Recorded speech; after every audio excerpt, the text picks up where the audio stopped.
থানার ওসিকে নিজের এলাকায় কাজ করতে বাধা প্রদান।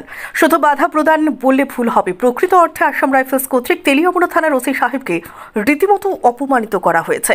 ওসি সাহেবের দোষ হচ্ছে তিনি জানতে চাইছিলেন কেন আসাম রাইফেলস ক্যাম্পের ভেতরে সন্দেহজনকভাবে কিছু গাড়িকে আটক করে রাখা হয়েছে। ওসি সাহেবের বক্তব্য হচ্ছে, যেহেতু ডাকলপাড়া ক্যাম্প এলাকা তেলিয়ামুড়া থানা নিয়ন্ত্রণাধীন, তাই ওনার নৈতিক অধিকার রয়েছে বিষয়টি জানার।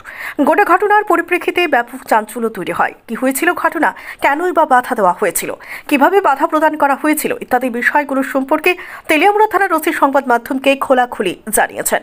তিনি যখন ওনার ডিউটিরত অবস্থায় ছিলেন তখন তিনি দেখতে পান চাকমাঘাট এলাকা থেকে 18 চাকার একটি লরি সহ আরও বেশ কয়েকটি গাড়িকে আসাম রাইফেলসের অ্যাসিস্ট্যান্ট সঞ্জীব কুমার রীতিমতো এসকর্ট করে নিয়ে যাচ্ছেন। এই ঘটনা চাক্ষুষ করার পরই স্বাভাবিকভাবে ওসি সাহেব ওই গাড়িগুলোর পিছু ধাওয়া করেন এবং একটা সময় গিয়ে দেখতে পান রাঙ্খলপাড়ায় অবস্থিত আসাম রাইফেলস ক্যাম্পে ওই গাড়িগুলোকে ঠুকিয়ে দেওয়া হয়েছে। সেই সময় ওসি সাহেব যখন ক্যাম্পের ভেতর গিয়ে গোটা ঘটনার তদন্ত করতে চাইছিলেন তখন আসাম রাইফেলসের অ্যাসিস্ট্যান্ট কমান্ড্যান্টের নেতৃত্বে ওসি সাহেবকে বাধা প্রদান করা হয় এবং ক্যাম্পের ভেতরে যেতে নিষেধ করা হয়। এরই পরিপ্রেক্ষিতে ওসি সাহেবের স্পষ্ট বক্তব্য হচ্ছে, এখানে কিছু একটা গোজামিল বা গোরমিল রয়েছে। স্বাভাবিকভাবে প্রশ্ন উঠছে, কেন বা কোন সেই কারণ যে কারণে আসাম রাইফেল গাড়িগুলোকে নিজেদের হেফাজতে নিয়ে যাওয়ার পরও পুলিশকে সেই বিষয় সম্পর্কে অবগত করতে চায়নি। অনুমান করা হচ্ছে হয়তোবা বিশাল পরিমাণে নেশা সামগ্রী সহ কোনো একটা রফার উদ্দেশ্যেই কাণ্ড করা হয়েছে, যদিও সবটাই তদন্ত সাপেক্ষ। এই ঘটনার খবর চাউর হতেই জনমনে ব্যাপক প্রতিক্রিয়া তৈরি হয়েছে এবং আসাম রাইফেলসের ভূমিকা নিয়েও প্রশ্ন তৈরি হয়েছে। আজকে সন্ধ্যা অনুমান 8:30টার দিকে আমি চাকমাঘাট মোবাইলে যাই। ওইখান থেকে আসার সময় অবজার্ভ করি যে একটি বড় 18 চাকার গাড়িকে সামনে পিছিয়ে এসকর্ট করে নিয়ে আসছে। তখন আমি গাড়িটার পিছু পিছু ধাওয়া করি। তখন দেখলাম যে আসাম রাইফেলসের একজন আছেন, ওনাকে আমি চিনি ব্যক্তিগতভাবে।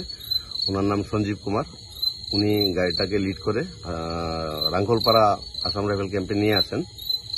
তো আমিও আসাম রাইফেল ক্যাম্পের সামনে আসি। আসার পর তারা গাড়িটির সামনে ছিল একটি বোলেরো গাড়ি, মাঝখানে ছিল ট্রাক গাড়ি, পেছনে একটি স্করপিও গাড়ি, তার পেছনে আরেকটা আসাম রাইফেলের গাড়ি। সবগুলা গাড়ি ক্যাম্পের ভিতরে ঢুকিয়ে নিয়ে যায়, কিন্তু আমাকে বাধা দেয়। তো আমি বললাম যে আমি ওসি তেলিয়ামুড়া পিএস, আমি তো আমার জুরিডিকশনে কি হবে আমি কি জানতে পারি না। তখন উনি যিনি অ্যাসিস্ট্যান্ট কমান্ড্যান্ট সাহেব ছিলেন সঞ্জীব কুমার, উনি আমাকে ভেতরে ঢুকতে বাধা দেন। তো আমি আর ভেতরে ঢুকতে পারি নাই। গাড়িটা এখনো আসাম রাইফেল। কি মনে করছেন কি থাকতে পারে গাড়িতে স্যার? সাসপেক্টেড কন্ট্রাব্যান্ড গুডস থাকতে পারে। আমিও শিওর না এটা থাকবে কিনা। যদি উনারা মানে জয়েন্ট সার্চ করতে তাহলে আমাকে উনারা ভেতরে ঢোকার অনুমতি দিত। উনারা আমাকে ভেতরে ঢোকার অনুমতি দেয়। কি মনে করছেন কি কারণে আপনাকে ভেতরে ঢুকতে দেওয়া হয় না?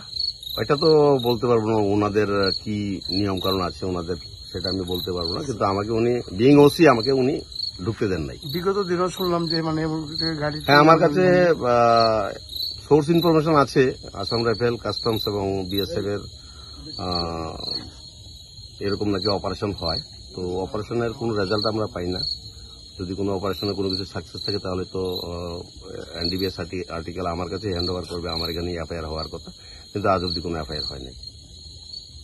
তেলিয়ামুড়া থেকে পার্থ রায়ের রিপোর্ট, সত্যের খোঁজে 24 ঘন্টা।